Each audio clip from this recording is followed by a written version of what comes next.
Time to set up the dual fuel burner. So this can use butane or propane. Since butane is hard to find, I cannot find it. So I got propane. You buy it from Walmart. It's like 2 pieces for $7.40. So let's remove this from the container.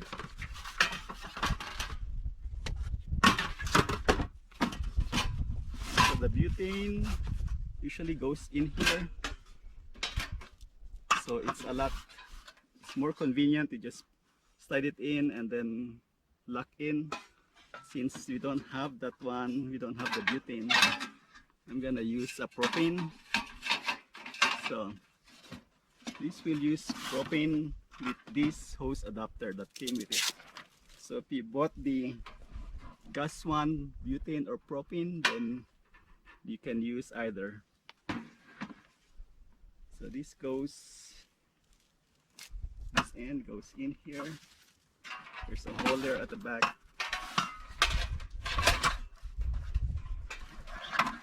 And then you just screw it where the butane usually goes.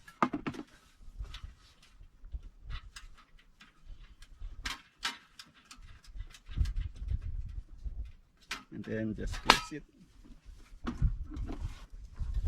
And this end goes to the propane tank.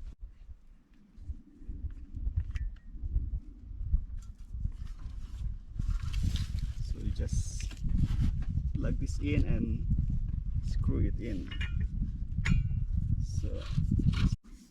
So you go clockwise until it's set, and then the cover goes like this, and it's piezo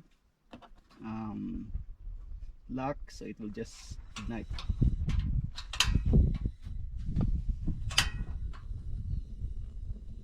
So I don't know if you can see it. It's already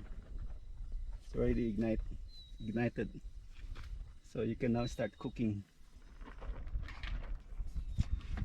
So there you have it. Gas one, butane and propane dual fuel portable stove.